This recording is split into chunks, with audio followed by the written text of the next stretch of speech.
আসসালামু আলাইকুম।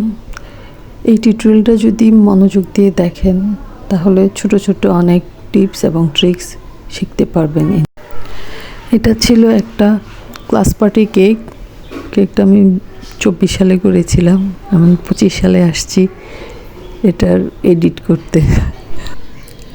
প্রথমে আমি কেকের ডিজাইনটার আউটলাইন হালকা এঁকে নিয়েছি, তারপর প্যালেট নাইফ দিয়ে পাতাগুলো দিয়ে নিচ্ছি। পাতার কালারটা করেছি গ্রিন, সাথে এক ফোঁটা ইয়েলো কালার দিয়ে। প্যালেট নাইফের কাজ করা আসলে অনেক মজা, আমার অনেক ভালো লাগে প্যালেট নাইফের কাজ করতে।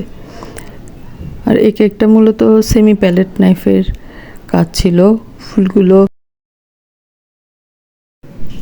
আমি এখানে 2-3 শেডের গ্রিন কালার ইউজ করব। প্রথমে ডিপ গ্রিনটা শুরু করেছি, ডিপ গ্রিনের পাতাগুলো শেষ হওয়ার পরে আমি লাইট গ্রিন পাতাগুলো করব। এখন দেখতে পাচ্ছেন গ্রিনের সেকেন্ড শেডটা করছি। এভাবে একে একে সবগুলো পাতা শেষ করে নিব। এরপরে করব হচ্ছে গ্রিনের 3rd নাম্বার শেডটা। এই কেকটা ছিল একটা স্কুলের ক্লাস পার্টির কেক। তো যে আপু অর্ডার করেছিলেন, তো উনি কোনো ডিজাইন দেননি, উনি সম্পূর্ণ আমার নিজের উপরে ছেড়ে দিয়েছিলেন। আসলে তখন এরকম কেক করতে অনেক মজা লাগে, যে আমি খুব ফ্রি ডিজাইন করার ক্ষেত্রে। এই কেকটাতে আমি কিছু গোলাপ ইউজ করেছি। তো গোলাপগুলো আমি অ্যাজ ইউজুয়াল বসিয়ে দেইনি, সাইড থেকে একটু খারাপভাবে এগুলা সেট করেছিলাম। তো এটা একটা ইউনিক ডিজাইন ছিল। প্যালেট নাইফের কাজ করার সময় ক্রিমটাকে যথাসম্ভব স্মুথ করে নিতে হয়। আবার বেশিক্ষণ বাইরে থাকলে ক্রিমটা যদি একটু গলে গলে যায়, তখন আবার এটাকে ফ্রিজে কিছুক্ষণ রেখে সেট করে নিতে হয়। এখন আমি পাতার মাঝখানে যে র্যাকিশ বা ডালগুলো দিয়ে নিচ্ছি। তারপরে আমি কাজ করব হচ্ছে কিছু পাতার শেডিংয়ের জন্যে একটু ডার্ক ব্রাউন কালার ইউজ করব। আবার শেডিংয়ের জন্য কিছু পাতার সাথে dark brown plus yellow egg plus সামান্য ব্ল্যাক কালার মিক্স করে কিছু পাতা করব। গরমের সময় প্যালেট নাইফের কাজ করা একটু হ্যাকটিকও বটে। আসলে তখন ক্রিম বারবার গলে যেতে চায়, আবার কেকটাকে নিয়ে কিছুক্ষণ ফ্রিজে রেখে ঠান্ডা করতে হয়, আবার ক্রিমটাকে কিছুক্ষণ ফ্রিজে রেখে ঠান্ডা করে সেট করে নিতে হয়। আমার যেহেতু এসি রুম নেই, তো আমাকে একটু এইভাবেই ফ্রিজের ভেতরে বাইরে করে একটু সময় নিয়ে কেকটা কমপ্লিট করতে হয়। আমি অলরেডি শেডিংয়ের কিছু পাতা করে ফেলেছি।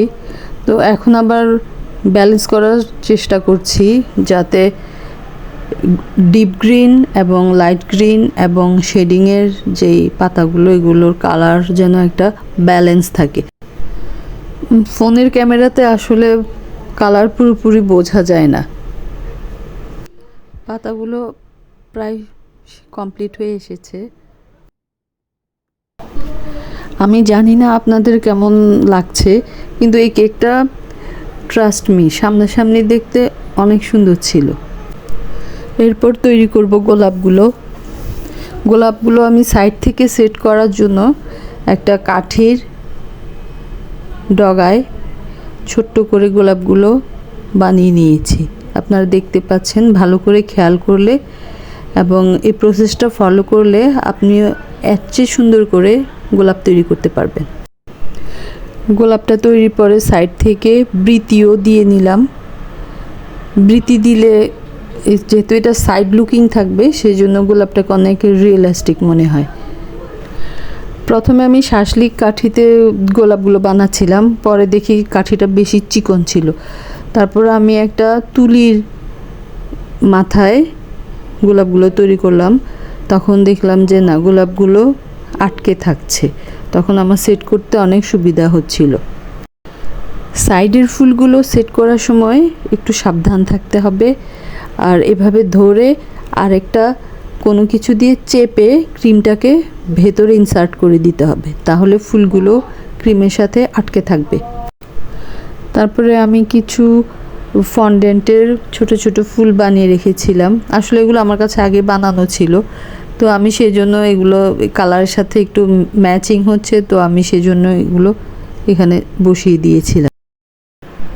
তারপর ক্লাস পার্টির লেখাটা আমি ফন্ডেন্টে লিখেছি। আমি সবসময় ফন্ডেন্টেই লিখে থাকি, কারণ ক্রিমে লিখতে গেলে, সরাসরি কেকের উপরে লিখতে গেলে অনেক সময় নষ্ট হয়ে যায় বা হাত কাঁপে বা কোনো একটা সমস্যা হলে এটাকে আবার রিমুভ করা বা রিপেয়ার করা অনেক একটা ভেজালের মনে হয় আমার কাছে।